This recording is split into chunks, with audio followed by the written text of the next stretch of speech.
Pernyataan pedas datang dari ahli digital forensik Rismond Sianipar.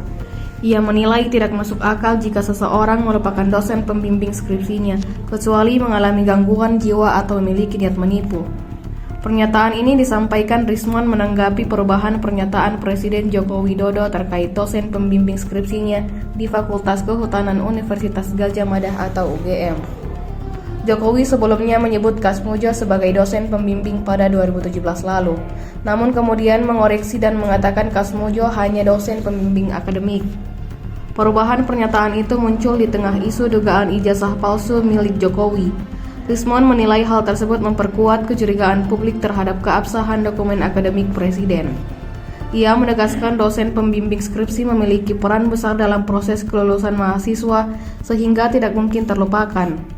Di sisi lain, Rismond mengaku akan mengalami pemeriksaan sebagai tersangka kasus dugaan manipulasi ijazah Jokowi pada Kamis 13 November 2025. Ia ditetapkan sebagai tersangka bersama 8 orang lainnya termasuk Roy Suryo dan Tifauzia Yasuma atau Dr. Tifa.